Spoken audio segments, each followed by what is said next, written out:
Alors aujourd'hui, on va apprendre à comment nettoyer une soudeuse 72C+. On va commencer d'abord par les clampes qui se trouvent ici et ici. On va commencer à en démonter.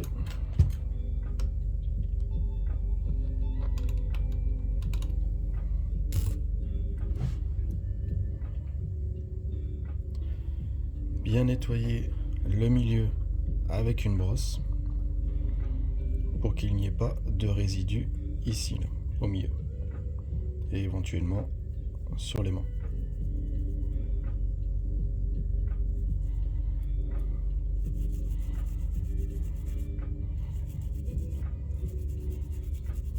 Donc bien nettoyer. Aucun résidu ne doit apparaître sur le clamp.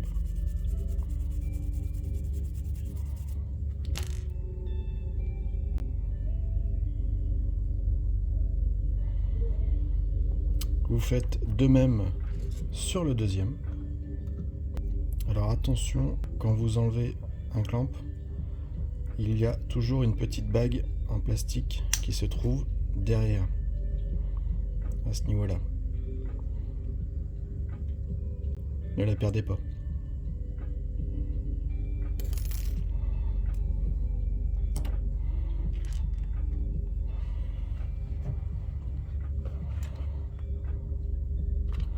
Ensuite, vous allez dévisser les électrodes. Prenez celle du haut.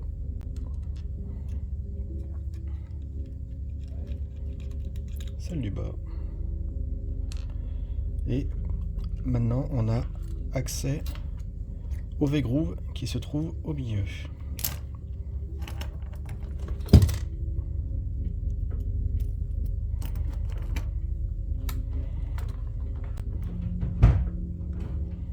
Donc le V-groove, c'est la partie bleue qui se trouve au centre de la soudeuse, auquel il y a une petite rigole. Je vais vous l'approcher pour que vous voyez mieux. Voilà. Donc cette petite rigole, il faut bien la nettoyer. Donc moi je prends une ancienne paire d'électrodes, ça fait le taf. Passez bien au milieu pour enlever toutes les impuretés qui ont pu se loger durant les soudures. De même sur l'autre côté.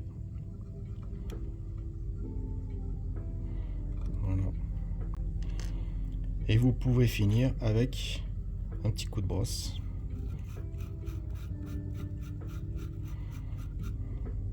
Voilà, pour le V-groove. Ensuite, on a les miroirs qui se trouvent un ici et le deuxième en bas pour les caméras X et Y.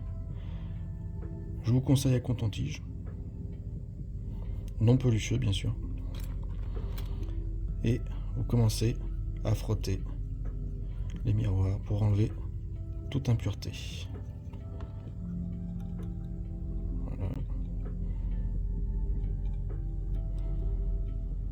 Voilà. Vous vérifiez bien la lumière qu'il ne reste aucun résidu. Si tout est bon, il n'y a plus qu'à tout remonter.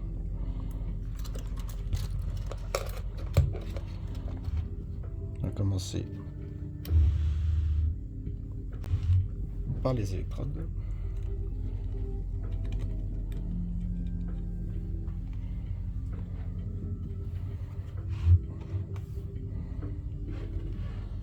Celle du haut.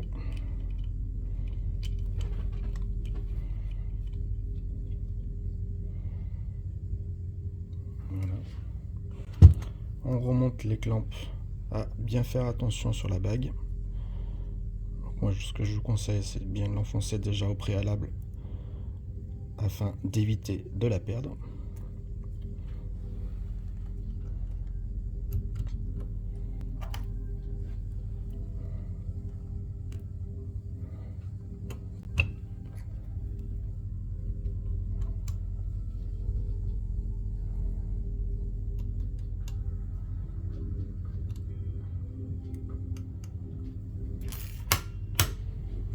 Et voilà, votre soudeuse est prête à faire ses épissures.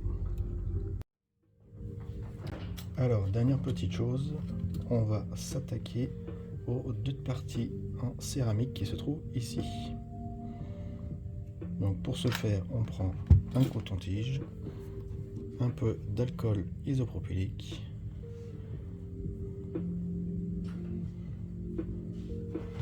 et on vient appliquer sur les deux parties. On n'hésite pas à appuyer un peu. Cela permet de voir si le ressort fonctionne bien.